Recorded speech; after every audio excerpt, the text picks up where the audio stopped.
Why didn't ancients pull wisdom teeth? Why do more people need it now? Actually, not long ago, even in the 60s and no one explicitly pulled wisdom teeth. Past dentists were street buskers, like pedicurists or barber. They often set up stalls in rural markets.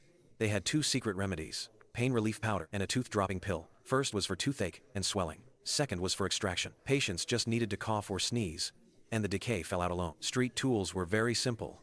Practices unregulated, without even basic gloves. Highly mobile. It was a one-time business. They vanished if issues arose. The fancier street dentists had a magic extraction sign, with strings covered in dense teeth below. Walking the streets daily, they wore teeth on their bodies to flaunt extraction victories. To qualify as a street dentist, one first made bone-separating powder, the tooth-dropping pill. It separated teeth from bone. Li Shizhen's compendium records the method. Find a 10-ounce carp, gut it, seal arsenic inside its belly, hang it high in a draftless spot, wait for white fuzz to grow on the skin. Scrape the fuzz into a porcelain jar. The tooth manual. Also note, the powder drops teeth in, specifically corroding the loose root. Dentists usually hid the powder under fingernails, smearing it on the sick root during inspection. 2 minutes later, they blew on the patient's face, telling them to open up and cough. Then the tooth magically dropped. Actor Ji Yu was tricked into a cough extraction by a Qigong master, but the main ingredient was arsenic. The consequences were severe. The paste kept corroding surrounding bone, making good teeth fall out late. With the bone corroded away, false teeth had no. People back then didn't know what wisdom teeth were. They just endured toothache, holding cold water when unbearable, or using herbs, like asarum and sichuan, boiling them into liquid. They rinsed their mouths. When wisdom teeth loosened molars, a street dentist pulled them blindly, then used wisdom teeth as molars. And toothache is the deadliest misery. Marquez wrote a story. One of these days.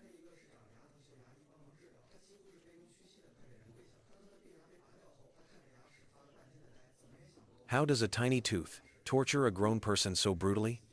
Teeth aren't bone, or they'd wear flat. Enamel outside, dentin inside. The core pulp holds nerves and vessels. Any conflict there makes people wail in pain. Unreachable, unscratchable. This pain transcends eras and even Ming Emperor Wanli couldn't escape. Archaeology proves severe pulpitis distorted his face, leaving his whole visage crooked. Even eating was hard. He relied on drugs for relief. This kept him from court for years.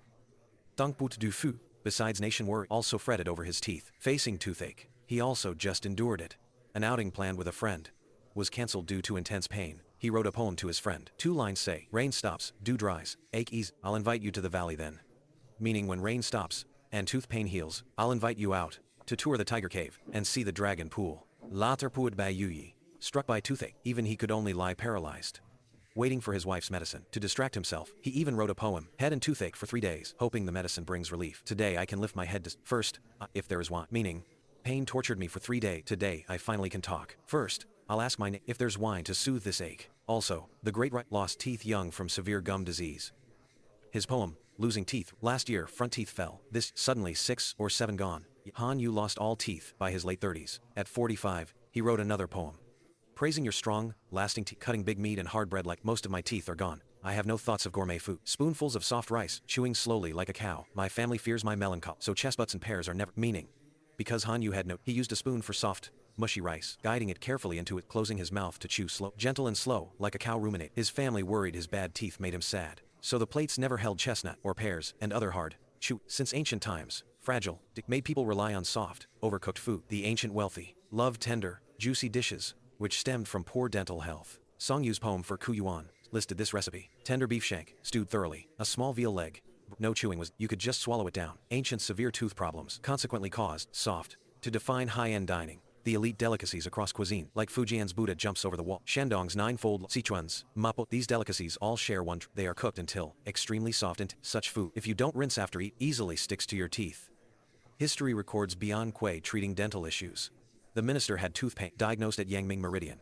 Prescribed, rinse 3 times daily, for 5 to 6 days. The wind ache cured, caused by open mouths and no rinsing after meal. Translated, it means, Cheese diplomat had tooth. Bian Kui checked his, prescribed a bitter rinse.